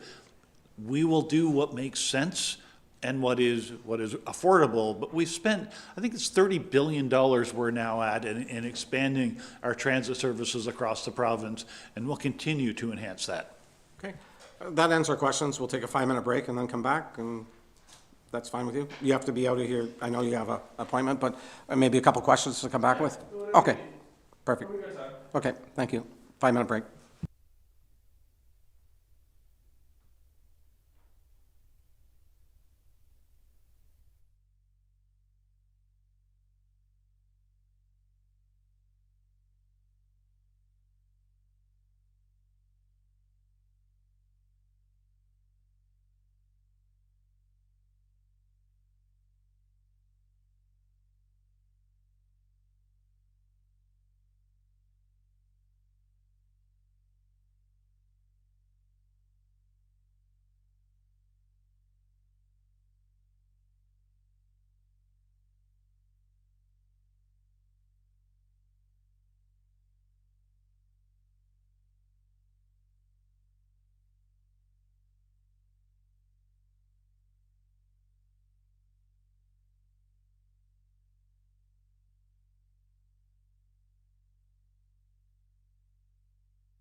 Okay, thanks for asking all the questions. Maybe council has a few questions each. I know we're time an hour, so we're not here to debate you. Maybe clarify some of the questions that you have. If there isn't clarification, you could get back to us. I know that you're free to answer any questions. Start around the question floor. Councillor Thompson? Thank you both very much for coming. I know it's difficult to answer questions on the spur, and you got to always refer to I won't use that word. Whip? Well, sir. Anyways, party politics. Mental health and addiction is a real serious problem. And I don't think we got that question asked here today specifically. That if we, in my opinion, if we don't have some places for people to get help for mental health and addiction, all the housing in the world is not going to solve this. And unfortunately, our province, many years ago, one of our premiers took the institutions, you want to call them hospitals, took them away, and now we have a mental health issue and addiction. What's your government going to look for in the future to try to bring this together and a head issue to try to reduce the problem of mental health and addiction, because it's an epidemic right now? Yeah, well, thank you, Councillor Thompson, and I agree with you on all of those points. When we take a look back at the history of decisions that were made, whether it's about the federal government downloading housing to the provinces downloading them largely to the municipalities. In, I believe, 1993, the federal government got out of the housing business for a while. That had a huge effect. You talked about closing the institutions, which did have serious problems. And I think that needs to be addressed. I would have preferred, hindsight being 2020, that they had been reformed. I can tell you that in the sector, and thank you for the work that you've done as a member of the Enrichment Center Board and with mental health organizations through the community, opinions are pretty divided in the sector about what is the right way to go about that. When I took a ride along with some of the paramedics that work directly with people who are homeless in Belleville, they would go around and say, listen, the hard hub thing you're doing, great. That person over there, it's not going to work for them. Putting more money towards housing, that's fantastic. This person over here is never going to qualify for the types of housing you're going to be able to build because of the, being in the throes of addiction and mental health challenges. And I think important to recognize that no community is a monolith. People find themselves homeless for a variety of reasons. Outside of even, mental health and addiction, a lot of people have a serious injury. They're not able to continue at work. They're not able to make ends meet on ODSP.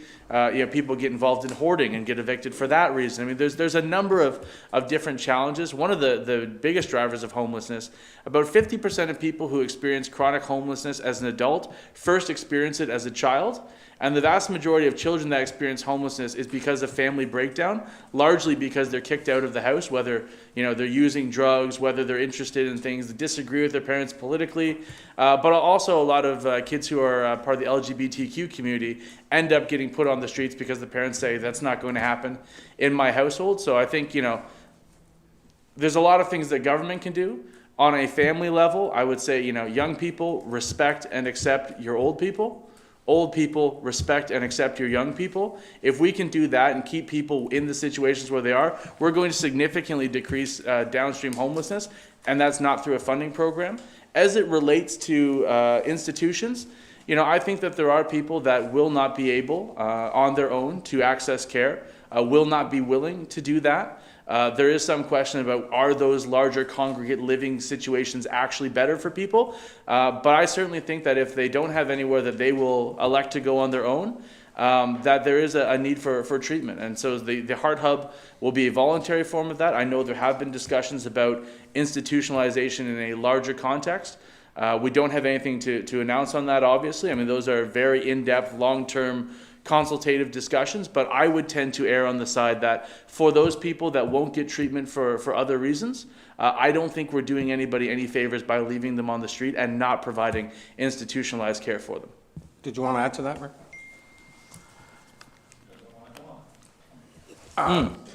Too many were on, sorry. Okay, thank you. Again, echoing MPP Alsop was saying, there's a broad spectrum of challenges, a broad spectrum of sources. Actually, again, Councillor Thompson, very much agree that the end of the regional residential institutions perhaps was a little premature, I'll put it that way. Again, they should have been reformed. There were problems with them, right, but they should have been reformed. But you and I can't go back 30, 40 years and fix that. We can move forward. This is the first government that's ever put up an associate minister of mental health and addictions. We have a focus on this.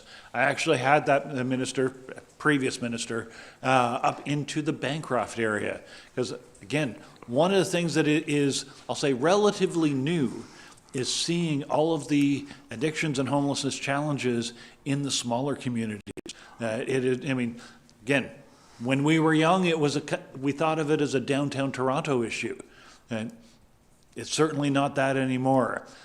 As you know, over the last 10, 20 years, maybe it became, I'll say, the mid-sized city, the Kingstons, the Bellevilles, et cetera, right? It's down into the smallest of communities now, and it's continuing. We need to address those challenges. I come back to my earlier statements about municipal partnerships. We actually, when I had Minister Tabola at the time in the area, we arranged funding for an addictions treatment center. And unfortunately, the municipalities that were involved in it at the time decided that they didn't want that facility in that municipality. These are the types of challenges that we face. We need to work in partnership with our municipal partners. You guys have been good partners to us. We need that to exist all across the province, and we'll continue to work towards that. Councillor Kelly? Thank you, through you, Chair. Thanks for coming. Good to have you join us here today. Two quick questions. First one for MPP Alsop. You mentioned in your comments that healthcare is a provincial priority. So we did have a conversation today about the Southeast Public Health. I'm on that board. So it's been just over a year now since the merger. It's big, 500,000 plus people in our region. So there's some harmonization funds available. There's about $3 million and change still left from the merge. But the province over the last 7 years has given public health a 1% raise per year when the cost of doing business is 4 plus change.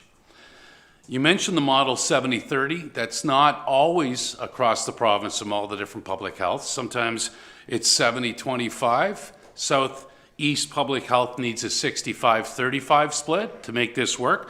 Because at the end of the day, Belleville residents continue to pay more. So this year we had an increase on the municipal levy of about 75 to 90,000, around that ballpark. It's projected by 2030, Southeast Public Health is going to be in deficit $10 to $12 million. So that could put the city of Belleville with the levy about $500,000 per year for public health. That's not what we were sold. That's the question. Okay, we need some more support from the province. Absolutely, and I fully appreciate the question. I thank you for your work on that board, and that's the type of thing that through advocacy I can certainly push my colleagues at the province to say, hey, listen, different communities have different experiences. Different communities have different socioeconomic factors that influence health. We know that for a long period of time, we've had significantly lower incomes than the rest of the province. That affects health outcomes. We know that for a long period of time, we had significantly higher teenage pregnancy rates than other places in the province. That significantly affects health outcomes. So I think that there are good reasons why certain municipalities would have different funding splits, or certain health units would have different funding splits, and would be happy to advocate for increased funding in that area. And real quick, through you, Chair, for MPP Breezy, appreciate the time too, Rick, today. Just about, you talked about affordability in your words. This is your words, perfect storm. And you talked about homeless and good jobs. You mentioned that there's rental costs are down 8%. I don't see that in Belleville. We could do a quick research. They're very expensive. Where's this 8% cost going down, and how do Belleville get into this 8% reduction fee? My understanding is that is actually a greater GTHA number that the Ministry of Finance was utilizing. And it's over I believe it was over 18 months or something like that, that number. We are seeing the numbers starting to come down. And okay, going back in history a little bit, when we saw the numbers starting to rise, it started in the GTHA and the numbers got bigger as you moved out, right? I think we'll see the reductions, right? Because this is where a lot of the work that's being done. I know in, I think it's 28,000 purpose-built rental units in the last year. We've seen good success in the purpose-built rentals market. We want to continue to see that as it moves out and away from the GTHA, and I'm quite confident that it will. Thanks. Okay, any other questions? Councillor Brown? Thank you, Your Worship. I have two questions, different topics, each one. First, I want to go to conservation authorities. If you look at the amalgamation that's happened, Eastern Lake Ontario, which is now where Quinte Conservation will fall, geographically is huge. It's about 28,000 kilometers and will now include multiple watersheds at the same time. So my question to you is, understanding that some conservation authorities operate more effectively than others, and that's been communicated. I provided quite an extensive paper and a conversation with the CEO at OPCA,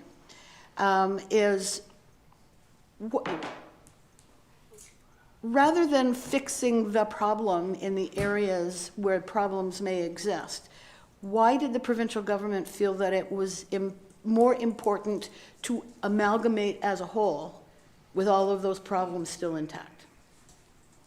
I think I'll have a first stab at it, and if you'd like to as well. So a couple of things. I think, as MPP Brzee referenced earlier, a lot of it is down to consistency and particularly interpretation. This is something that we talk about with building departments in different municipalities as well, is that there's one building code. The way that you interpret it on the ground matters significantly. And so by having less separate organizations with different interpretations, having more consistency, having clear oversight, as well as local representation, we should be able to get to a point where we're making sure that we get consistent, defensible decisions by conservation authorities in a broader sense, and I think that that would be something that you wouldn't get if you only fixed the overlapping and some of those other problems for those areas and not in a broader sense. Certainly appreciate that we do have a tremendous amount of geography. I had a member from Toronto, a minister from Toronto, come down to talk about tourism. We drove for 40 minutes from Quinte West into Prince Edward County, and he said, "Whose riding are we in now?" I said, it's the same riding. And so there is a lack of understanding sometimes about the fact that, if you have a 12 square kilometer riding in Toronto, I think I have 3,000 square kilometers, you're probably 30,000 square kilometers. 9,200 square kilometers. 90, well, there you go. It is a different reality, absolutely. But I think by keeping those local experts in place, making sure that we're supporting the staff that are there, that local knowledge will be there, the representation will be there to the higher level, we'll be able to provide greater consistency, and we'll give greater clarity to both, the agricultural sector, the development sector, anybody who needs to be interacting with conservation authorities. And by having a holistic view, I think that that's accomplished, whereas it may not have been by addressing only certain issues in certain areas. Okay. If I could add to that, to be completely honest, this didn't go as far as I wanted it to go. Right? Again, as a former chair of a conservation authority, and a long-term municipal member, the direction I wanted to go in is rely back on the municipality. Municipalities are the land use planners. That is the kind of core to the purpose of a municipality. I wanted the conservation authorities to be advisory to the municipalities, not actual regulators themselves, and let the councils with the local knowledge make that decision. That's not a direction the minister decided to go. He decided to go in favor of consistency and funding. And this is the model that we've ended up with, where we have geographically very large, very similar to the Eastern Ontario Wardens Caucus and groups like that. We have groups that work in this fashion over the large geographies, and especially with the modern technologies of Zoom, et cetera, we can do this. We can make this work. It's also very important to note that while the local technical experts will remain in place, that's the commitment from the minister, right? We will also have what they're referring to as conservation councils.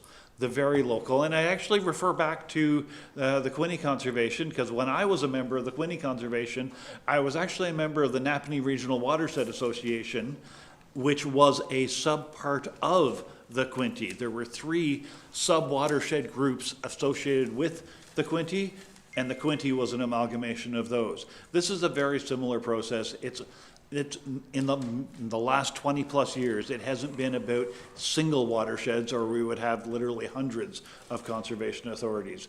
It is about that, having that larger knowledge and having the consistency of regulation and process across the entire province. You got one quick more question then? Okay. Okay. Hard to do these days. My second question is related to Alto, no surprise. With the announcement of the federal Ontario Build partnership, included within there was that the government of Ontario will help to plan and support Alto high-speed rail. It was, I call it one of the conditions that were there. But yet, I've heard both of you speak that you equally have the exact same concerns that residents and townships and municipalities across Eastern Ontario are vocalizing.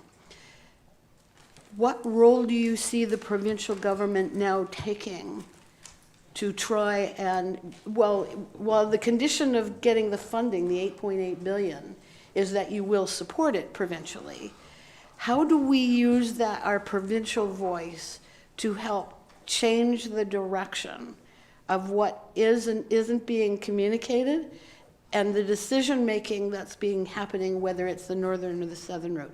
What do you see the provincial government's role in that? Quite simply, we're at the table now. Again, prior to this announcement, prior to the deal made between the Premier and the Prime Minister, we were not at the table. We are now at the table. We can include those concerns that we keep on hearing about, specifically across the 3 or 4 ridings between Peterborough and Ottawa, where we're getting a lot of communication on this. Because we're now at the table, we can offer solutions, we can offer methods to modify.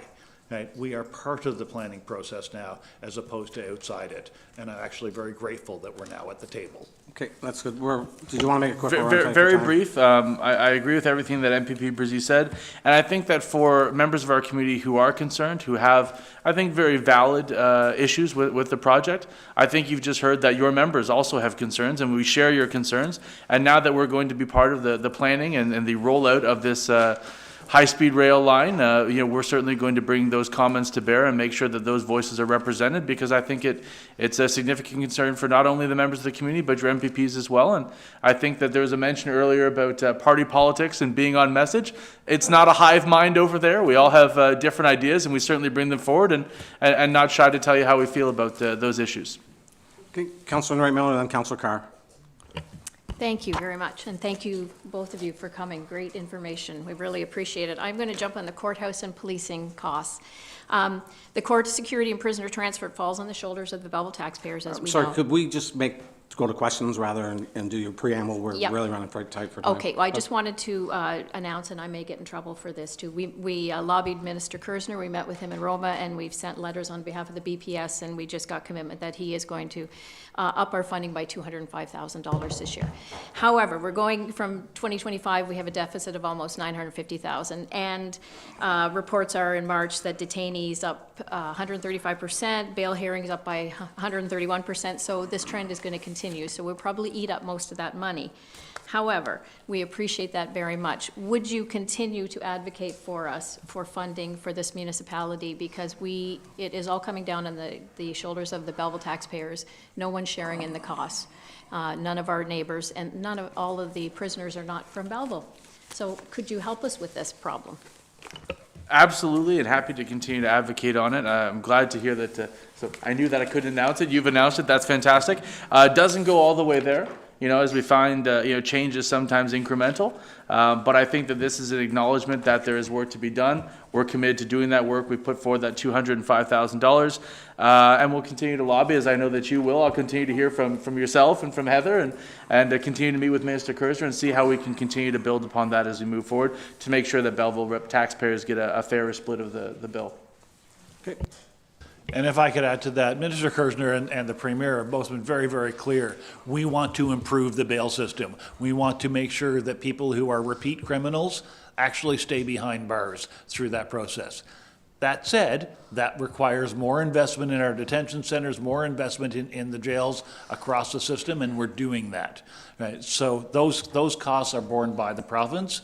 I realize that your courthouse costs are still, I'll say, a piece in between that we need to work on, and both Tyler and myself are happy to advocate for it. Thank you. And we'll, quick.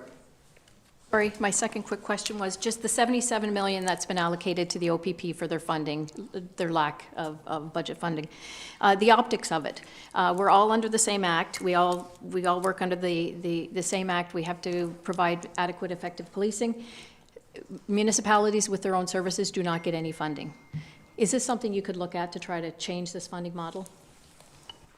Absolutely. I have had those conversations. Certainly, when we look at the other municipalities that surround us, Prince Edward County works with the OPP, Quinte West works with the OPP. They had significant increases that were going to affect their municipal budgets. They did receive funds from the province of Ontario to help reduce the impact on taxpayers.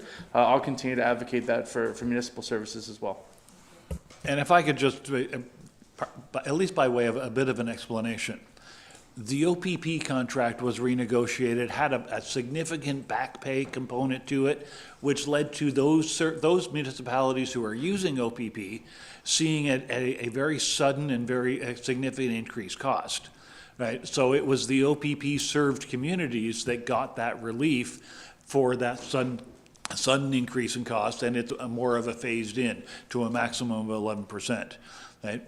The individual municipalities that have their own police services, have their own negotiation, are actually at the table. The municipalities to the north and south of us that use the OPP are not at the table for those negotiations. Your municipality is at the table for the Belleville Police Service, certainly, right? To that end, we do recognize that these costs keep on going up. There needs to be support, and again, we're both happy to advocate towards that. Okay. Councilor Carr? Thank you, Mayor. I've got just a few follow-up questions, and certainly appreciate both of you coming here. Some of the questions are obviously derived out of the work we do here, and some are derived directly from residents as we meet with them in town halls and different things. I just want to go back to question 3.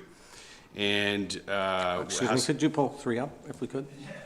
Sorry, question 3. Communication strategy question, right? No. Question 3 is related to the housing bills. And the fact that the city's moved forward on meeting those requirements and reducing fees, etc. My question simply is, a lot of focus has been on municipalities and what they weren't doing and what they're doing now. Do you believe that the building sector, the private building sector, should have accountabilities? And this question, keep in mind, was formulated before your recent announcement, and now that there's actually tax dollar money subsidizing private builds, should there be private building sector accountabilities now that there's actually public funds supporting their builds? First off, there is private sector accountability in the design and build of the homes themselves. There's all kinds of warranty and building code, et cetera, to make sure that the homes are being built properly and safety. And I know that's not quite where you're going, but it's not a completely unregulated industry.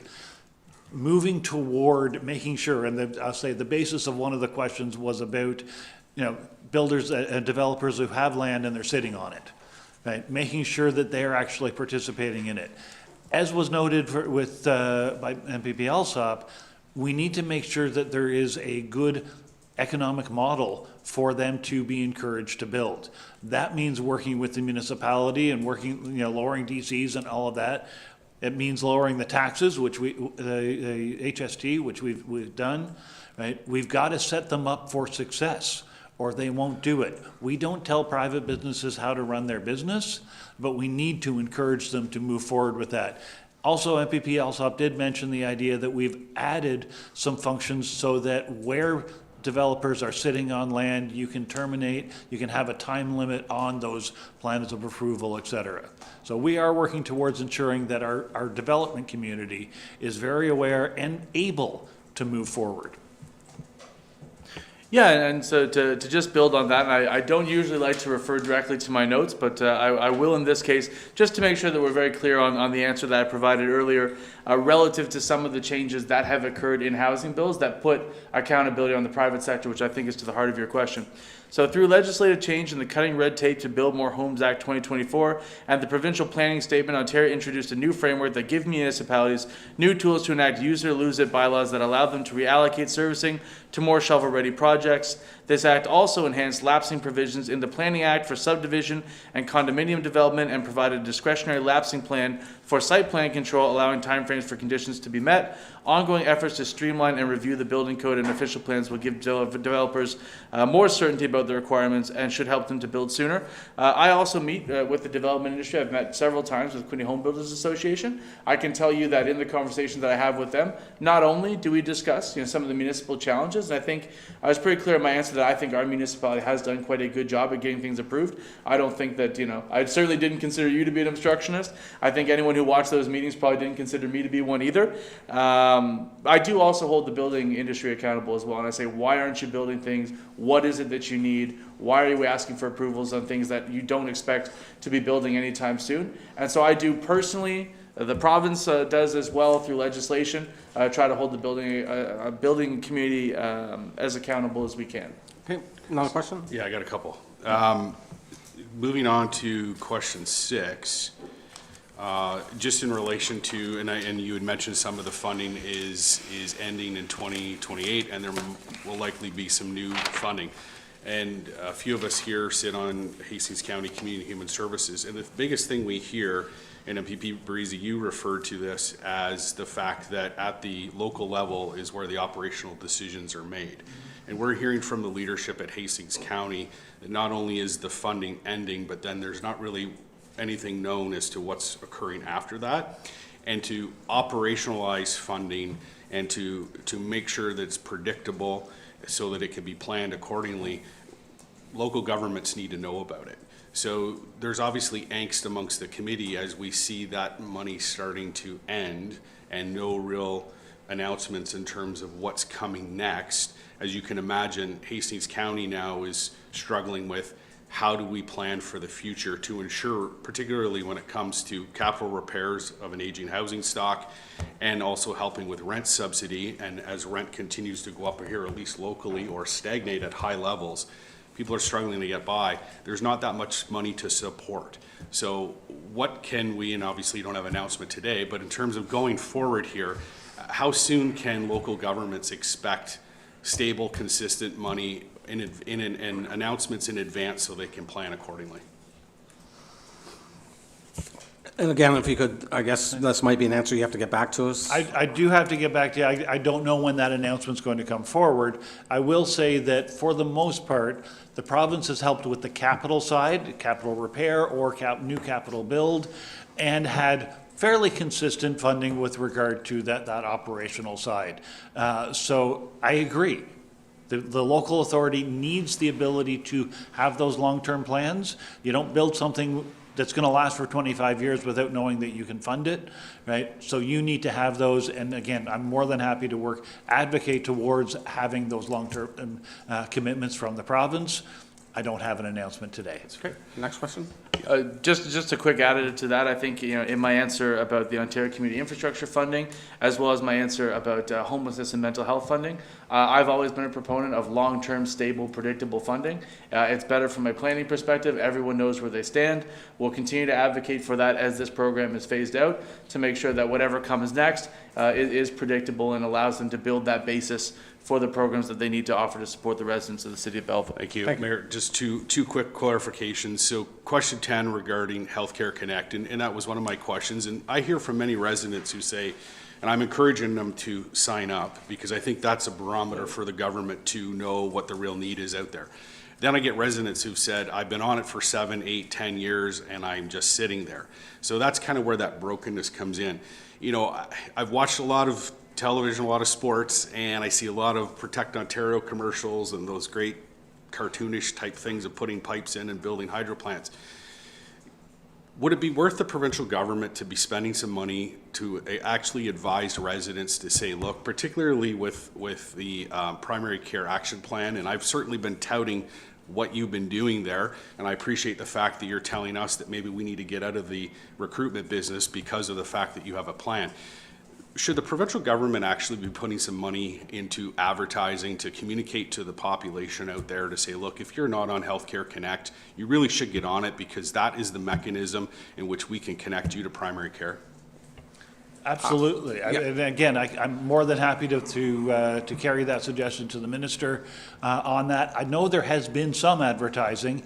I also know that some of the biggest advocacy work is through the OHTs. The HPE OHT and the Frontenac Clinics and Addington OHT have been I'll say the managers of that at the local level. I'm also aware that as some new doctors were coming into one of the areas in the riding, the doctors themselves were doing some local advertising, asking people to come to their office, and the local OHT director was like, no, you have to go through the Health Connect. So unfortunately, there is still a little bit of confusion on it. I get that. And so, and I will say that I have seen some TV ads with regards to Healthcare Connect, but we can do better. And I say, I'm happy to share that idea with the minister. Last question, and then we'll go to Margaret. Just quickly on that point, if you wouldn't mind. I don't have the exact dollar figure in terms of how much has been spent on Healthcare Connect ads. And I think the point is well taken. There are ads that you do see from the provincial government on other things, and certainly I would be interested in finding out. And so I'll reach out to my colleagues and say, hey, how much are we spending? I know we do promote Health 811 and Healthcare Connect as well. As I mentioned, there is an impending announcement that I can't announce, but it's coming. I will commit to you that on the heels of that announcement, my office will buy advertising telling people to sign up for Health 811 and Healthcare Connect in order to be able to avail themselves of those services. Thank you. Yeah, my last question is in reference to question 22, the North Riverfront Trail extension. And through you, Mayor, I'm going to direct this to MPP Barisi. We have seen, especially as the parliamentary assistant, we've seen MTO's conceptual plans. We know that there's active transportation in play. And there will be some connectivity. The biggest issue here, and you know, I've been here for 12 years, and I have a 3-year term many years ago, but many years ago, 20 years ago, the connection, the active transportation link with the 401 has been the impediment to really connect the community.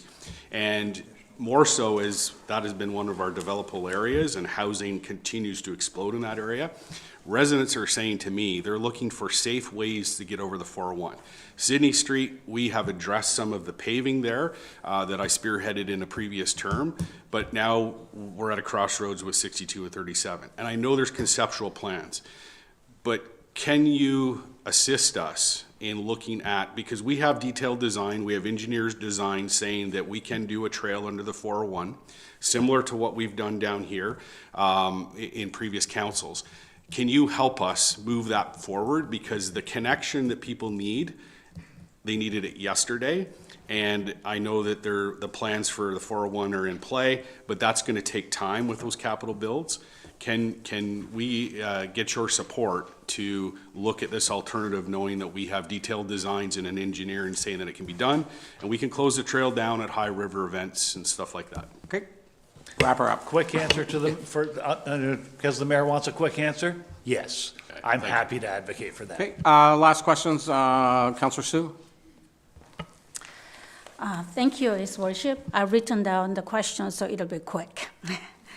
So thank you so much for coming. Back to Alto high-speed rail. In the past, major infrastructure projects like the Trans-Canada Highway and Highway 401 faced public skepticism, yet became essential to Canada's growth. So number one question, as we consider the proposed Alto high-speed rail, how do you envision our Canada and economy 10 years from now with it, versus without it after it is built?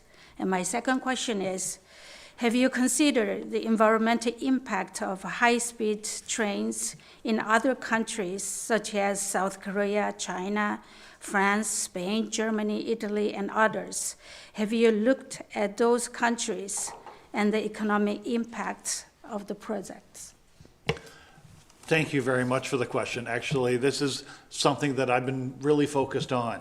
I want to know the business case. I want to know the environmental assessment. I want to know from the experience of other locations and from a view of what we are looking at doing right here. Part of your question says, what do I think we'll see in 10 years? In complete honesty, and I might get in trouble for this one, I don't think we'll have seen anything happen in the next 10 years. This is a long-term project. If and when it happens, we need to have those questions answered. We need to know that there's a business case to support people utilizing it. We need to know what the local community benefits are. We need to know what the environmental protections across some very, very sensitive areas. Yeah, and so just quickly on that, I agree with some of the comments that have been made. And, I think that we'll know a lot more about this project in terms of what it will mean for our area and what it will cost and how feasible it will be after they start building that first leg from Ottawa to Montreal, because that is the plan, I believe, to do that section first. So we'll get a pretty good sense of how lined up everything is, how they're going to roll this out as we see what happens with that section. Then we'll have Ottawa to Peterborough, then we'll have sort of that Peterborough to Toronto section. So I think we'll know a lot more once they get started on it. But the question about environmental impact, I mean, again, Mr. McNevin could probably tell you a lot more about this than I could, but you look at all those sensitive land areas, you look at the migratory patterns of different animals. If you have a train that I imagine will need to be fenced around it, if it's going 300 kilometers an hour, that is going to severely impede the movement of wildlife through that corridor, which I think is a real problem. I mean, I chuckle every time I see one of those turtle crossing signs. I go, is anyone educating the turtles on where they're supposed to cross?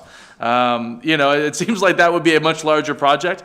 So I do have skepticism. I do have some concerns. I think more will be known as we see it roll out, but we'll continue to advocate for the best interests of this area, whether that's from a resident standpoint, from an economic development standpoint, from an environmental standpoint.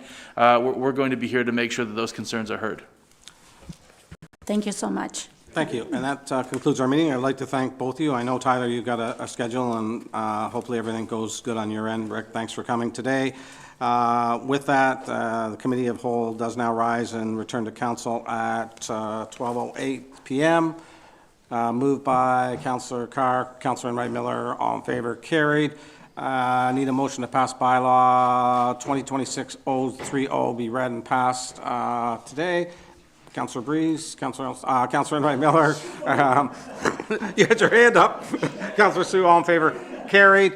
We have another meeting right after this, so we're going to flip right into it. So I need a motion to adjourn this one at 12:09 p.m.